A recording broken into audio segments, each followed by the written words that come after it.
Okay. బేసిక్‌గా Instagram reels చూస్తూ ఉంటాము. సో, మీరు గూడా చేస్తుంటారు. మీరింత మంచిగా నీతులు చెప్తూ ఉంటారు గదా! సో, ఎందుకని మీరు అంత ఎక్స్‌పోజింగ్ చేస్తూ వీడియోస్ చేస్తుంటారు మరి? మీరే కాదు మీ ట్రాన్స్‌ఫర్మేషన్ నేను చాలా మంది చూసా. సో, లేడీస్ గూడా చేస్తున్నారు ఒప్పుకుంటా. బట్ కానీ మీరు గూడా మీరే సమాజానికి ఎట్లాగో మేము అర్ధనారీశ్వరులు అని చెప్పేసి అంటుంటారు గదా! సో, ఆ విధంగా ఎందుకు ఎక్స్‌పోజ్ చేస్తూ రీల్స్ చేయడం? ఇంకా మా వాళ్ళేందంటే ట్రాన్స్‌జెండర్స్ సర్జరీస్ జేసుకుంటారు గదా! హ్మ్. మా దాంట్లో కొందరు మనీ లేక సర్జరీ చేసుకునే వాళ్ళు గూడా ఉంటారు. హ్మ్. వాళ్ళ ముందు నాకన్నీ అయిపోయాయి. నేను అందగత్తెని, నేను అందంగా ఉంటాను. హ్మ్. నువ్వు నా ముందు ఎందుకు బాగోవు? నువ్వు నా ముందు ఎందుకు పనికిరావు? హ్మ్. అన్నట్టుగా అవతల వాళ్ళని వ్యతిరేకించడానికి, అవతల వాళ్ళని ఎక్కిరించడానికి, హ్మ్. అవతల వాళ్ళని కామెంట్ చేయడానికి వీళ్ళింకా అబ్బాయిలకి ఎక్స్‌పోజింగ్ ఇవ్వడానికి హ్మ్. ఇలా చేస్తూ ఉంటారు. ఓకే. ఇలా చేస్తే గనక బయట సమాజం బాయ్స్ చూస్తుంటాం. ఎవరికైనా హ్మ్. చూస్తే ఫీలింగ్స్ కలుగుతాయి తెలిసిన విషయమే. అలా చేసినప్పుడు అందుకే రేపటమ్స్ ఇలా జరుగుతూ ఉంటాయి. యాక్చువల్లీ అమ్మాయిలే చేస్తున్నారు. ట్రాన్స్‌జెండర్స్ చేయడంలో తప్పేముంది? అంటే మీరు ఇప్పుడు ఎలాగో మేము గూడా సమాజానికి ఉపయోగపడేట్టున్నా అని జెప్పేసి అంటున్నారు గదా! ఆ! సో, మీరొక మాట చెప్పొచ్చు గదా! సో, మీరెందుకు ఇలా అవుతున్నారని జెప్పేసి మీరే ఒక మంచి మెసేజ్ ఇవ్వచ్చు గదా! మా వాళ్ళు కూడా చాలా మంది అట్లా పెట్టారు. హ్మ్. గలీజ్‌గా వీడియోలు చేయొద్దు, హ్మ్. ఎక్స్‌పోజింగ్‌లు ఇవ్వద్దు. హ్మ్. సమాజంలో మనకంటూ ఇప్పటికే వాల్యూ లేదు. ఉన్న వాల్యూ కూడా పోయిద్ది అని మా పెద్దవాళ్ళు చెప్తారు. హ్మ్. కానీ వీళ్ళు ఉండలేక ఇంక అట్లా చేస్తూనే ఉంటారు. ఈ ఇన్‌స్టాగ్రామ్‌లో ఫేమ్ అవ్వాలి, హ్మ్. ఇన్‌స్టాగ్రామ్‌లో లైక్స్ రావాలి, ఇంకా హ్మ్. ఫాలోవర్స్ పెరగాలి. హ్మ్. ఇంకా అంకితకి అంతమంది ఫాలోవర్స్ ఉన్నారు. నాకెందుకు ఉండకూడదు? నేను ఎక్స్‌పోజింగ్ చేస్తే నాకు వస్తారు ఓకే. కదా! హ్మ్. అనే ఇన్నర్ ఫీలింగ్స్ ఉంటాయి అందరి ట్రాన్స్‌జెండర్స్‌కి. ఫస్ట్ హ్మ్. ఆఫ్ ఆల్ ఎవరైనా ఒకళ్ళు అందంగా ఉన్నా, ఒకళ్ళు బాగుపడినా, ఒకళ్ళు మంచిగా ఉన్నా, హ్మ్. తను మంచిగా ఉంది. తనకి ఫాలోవర్స్ ఉన్నారు. నాకెందుకు ఉండకూడదు? హ్మ్. అని ఇన్నర్ ఫీలింగ్స్‌తోని ఉన్నదంతా బయట పెట్టుకుంటాను నేను. ఓకే. మీరిలా ట్రాన్స్ వుమెన్‌గా మారిన తర్వాత మీ పేరెంట్స్ ఒప్పుకున్నారా? మా పేరెంట్స్ యాక్సెప్ట్ చేశారు. బేసిక్‌గా అందరి పేరెంట్స్ అలా ఒప్పుకోరు. అవును. అందరి పేరెంట్స్ ఒప్పుకోరు. హ్మ్. కానీ మా పేరెంట్స్ ఒప్పుకున్నారు. హ్మ్. ఎందువల్ల అంటే నేనంటే చిన్నప్పటి నుంచి చాలా ఇష్టం. హ్మ్. అంటే ఫస్ట్ గూడా మా మమ్మీ వచ్చి ఏడ్చారు. మా అన్నయ్య గూడా ఏడ్చాడు. హ్మ్. ఫస్ట్ మా అమ్మ ఏడిత్తే మా అన్నయ్య అన్నాడు, "అమ్మా నువ్వు ఏడమాకు. హ్మ్. నీకిష్టం లేదా చెప్పు తమ్ముడు ఇలాగ ఉండడం. హ్మ్. ముగ్గురం ఏదైనా చేసుకొని చచ్చిపోదాం. హ్మ్. ఎవరికీ ఇష్టం లేకుండా. హ్మ్. లేదు ఎలాగున్నా పర్లేదు నా కొడుకు, నా కూతురు అనుకుంటావా? హ్మ్. బతుకుదాము. హ్మ్. ఒకరు ఏదో అనుకుంటారు. మనం ఎందుకు తమ్ముడిని మనం బాధ పెట్టాలి? హ్మ్. వాడికి దేవుడు రాసిపెట్టాడు. నువ్వు చిన్నప్పుడైనా చెల్లి కావాలి, చెల్లి కావాలి అన్నానుగా నీకు. హ్మ్. నాకు మధ్యలో చెల్లినిచ్చాడు దేవుడు. హ్మ్. నువ్వు కూడా చిన్నప్పుడు కూతురు కావాలి, కూతురు కావాలన్నావుగా. నీకు ఇప్పుడు కూతురినిచ్చాడు. హ్యాపీగా ఫీల్ అవ్వచ్చు కదా! అని మా అన్నయ్య సపోర్ట్‌తో నేను ఓకే.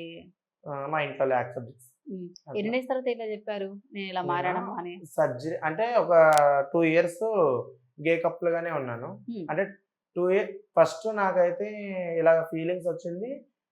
నాకు 13 ఇయర్స్‌కి వచ్చాయి ఇలాగ. హ్మ్. 13, 12 ఇయర్స్‌కొచ్చాయి. ఓకే. అప్పుడు చెప్పుకోలేదు. హ్మ్. అలానే అలా మెయింటైన్ చేసుకుంటూ వచ్చా. ఒక 15 ఇయర్స్ దాకా. హ్మ్. ఇంకా 15 ఇయర్స్‌కి ఇక్కడికొచ్చేసి హ్మ్. ఇలా మారాను. అంటే జాబ్ చేస్తా మమ్మీ అని చెప్పొచ్చా. ఓకే. జాబ్ చేస్తా అని చెప్పొచ్చి, హ్మ్. ఇట్లా వీళ్ళ ట్రాన్స్‌జెండర్స్ దగ్గరికెళ్ళి ట్రాన్స్‌జెండర్స్‌లో కలిసి, ఇంక వీళ్ళతోనే ఉన్నాను. కానీ మా మమ్మీ వాళ్ళకి, మా ఫ్యామిలీకి డౌట్ రాకుండా హ్మ్. వీడియో కాల్స్ అంటే హ్మ్. డ్రెస్ చేంజ్ చేసుకొని అబ్బాయి ఓకే. లెక్క వీడియో కాల్స్ చేయడము. హ్మ్. అలా చేసి మా ఇంట్లో వాళ్ళకి డౌట్ రాకుండా చేశాను. ఓకే. ఇంకెప్పటికైనా నేను ఇలాగ అవ్వాల్సిందే కదా! హ్మ్. ఇంకెన్ని రోజులని నేను ఇలాగ ఉంటాను. హ్మ్. అనేసి ఇంకా మా ట్రాన్స్‌జెండర్స్‌ని చూస్తే నాకే అసూయ పుట్టేది. ఓకే. అయ్యో! వీళ్ళింత బాగున్నారు. ఇంత అమ్మాయిల లెక్కున్నారు. హ్మ్. ఈళ్ళకి అన్నీ అయిపోయినియి. లేడీస్ ఎలా ఉన్నాయి వీళ్ళు కూడా అంతే గదా! నేనెప్పుడు అలాగవ్వాలని నాకింక అలాగా ఆలోచన ఓకే. ఉండేది. హ్మ్. ఇంకెప్పటికైనా అయ్యేదే గదా! అనేసి నేనయ్యి హ్మ్. మా ఇంట్లోళ్ళకి చెప్పకుండా అయిపోయాను. హ్మ్. అయిపోయి ఒక సర్జరీ అయ్యాక 1 ఇయర్ దాచాను. సర్జరీ అవ్వక ఒక 5 ఇయర్స్ దాచాను. హ్మ్. సర్జరీ అయిన 1 ఇయర్ తర్వాత మా ఇంట్లోళ్ళకి ఫోను చేసి నేనే చెప్పాను. ఓకే. అప్పుడు యాక్సెప్ట్ చేసేసారు వెంటనే. అప్పుడే అంటే ఏమి? వాళ్ళకి ప్రామిస్ తీసుకున్నా. మా హ్మ్. మమ్మీకి విజయవాడ కనకదుర్గ మీద ఒట్టేసాను. నా మీద ఒట్టేసాను. మా మమ్మీ ఏడవరు. హ్మ్. అబద్ధం చెప్పారు. హ్మ్. అట్లా ఏందంటే, "మమ్మీ నువ్వు విజయవాడ కనకదుర్గ మీద ఒట్టేసావు. నా మీద ఒట్టేసావు. నీకోటి చెప్తాను. నువ్వు ఏడవకూడదు. హ్మ్. డైరెక్ట్ హైదరాబాద్ రా" అంటే, హ్మ్. ఇప్పటికిప్పుడు ఎందుకమ్మా? ఇప్పుడిప్పుడు ఎందుకు? తర్వాత వస్తానులే" అని అన్నా. ఓకే. "లేదు నువ్వు ఇప్పుడే రావాలి" అన్నా. హ్మ్. ఇంకా అంటే ఓపెనింగ్స్ అయిపోయిన సీజన్ కదా! ఇప్పుడు అలా ఓకే. వస్తే కొన్ని రోజులు వాళ్ళతో టైమ్ స్పెండ్ చేసి, హ్మ్. బయటికి అట్లా ఇట్లా వెళ్ళి వస్తే ఇంక వాళ్ళకి అందులో నుంచి ఆ మూడ్ ఆఫ్‌లో నుంచి బయటికి తీసుకురావచ్చని హ్మ్. అలా చెప్పాను. మా మమ్మీ వచ్చారు. మా మమ్మీ వచ్చి మా అన్నయ్యకి చెప్పారు. ఓకే. ఇంక మా అన్నయ్యకి చెప్పగానే, హ్మ్. ఇంక మా అన్నయ్య నన్ను అర్థం చేసుకొని మా మమ్మీకి అర్థమయ్యేటట్టు చెప్పి, హ్మ్. మా నాన్నకి కూడా చెప్పి ఓకే. యాక్సెప్ట్ చేశారు ఇంట్లో. అంటే అమ్మ, నాన్న అయితే ఓకే. హ్మ్. అన్నయ్య రీసెంట్‌గా మీకు అల్లుడు గూడా వచ్చారనుకుంటా. అల్లుడా? అవును. కోడలా? అల్లుడు. ఓకే. సూపర్ అసలు. ఎస్. మొత్తం మీరే దగ్గరుండి చేసినట్టుందిగా మొత్తం ఇక సెలబ్రేషన్ మొత్తం. అన్ని దగ్గరుండి చేశాను నేనే. బేసిక్‌గా ఇప్పుడు అమ్మాయిలకు ఒకరు బాగుపడితే ఇంకోరు అంటే ఈర్ష్య ఉంటది గదా! ఇంకోరు బాగుపడదన్నట్టు. సో, మీకు గూడా అలానే ఉంటదా? ఉంటది. ఉంటదా మీకు గూడా? ఇప్పుడు ఉంటది. ఫర్ ఎగ్జాంపుల్ మన ట్రాన్స్ నైని ఇంటర్వ్యూ వల్ల చాలా ఫేమ్ అయింది. అవును. తనకొక మంచి వాయిస్ ఇచ్చాడు కాబట్టి అవును. మీకు గూడా అలా ఫీలింగ్ ఉంటదా? అయ్యో! ఉంటది. అయ్యో! సమంత వాయిస్ ఇచ్చాడు నయనికి. హ్మ్. నాకు మంచిగా ఏదైనా ఒక కాంప్లిమెంట్ ఇచ్చుంటే బావుండు. నాకు ఏదైనా ఒక మంచి అవకాశం ఇచ్చుంటే బావుండు నాకు అనిపిస్తూ ఉంటది అప్పుడప్పుడు. ఓకే. హ్మ్. సో, పెళ్లి చేసుకోవాలనుందా మీకు? ఆ! మ్యారేజ్ చేసుకోవాలనుందా? పెళ్లి చేసుకోవాలని చెప్పాను కదా! వన్ సైడ్ లవ్ అని. మళ్ళీ ఆ అవును. అబ్బాయి ఏమంటాడని ఆలోచిస్తున్నా. ఓకే. ఒకసారి కానీ చెప్పి చూడండి. యాక్చువల్లీ మా ఇంట్లోనే మా పేరెంట్సే నాకు సంబంధం చూస్తున్నారు. ఓకే. కాకపోతే ఇంట్లో వాళ్ళు అంటే మా వాళ్ళ రిలేటివ్స్‌ని చూస్తున్నారు. హుహు. రిలేటివ్స్‌ని చేసుకుంటే రేపు పొద్దున్న ఎప్పటికైనా సరే వాళ్ళకి, వీళ్ళకి నా వల్ల గొడవలొస్తాయి.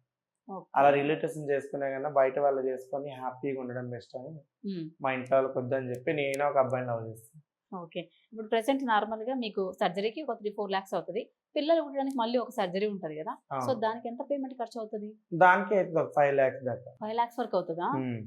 ఓకే. ఇదంతా పేమెంట్‌కి మీరిలా గ్యాదర్ జేసి మొత్తం మీరే చూసుకుంటారు ఇక. అవును. Oh my God! ఇక మా అన్నయ్య బాబు. Okay. Super. 2 months. 2 months. Yes. Okay.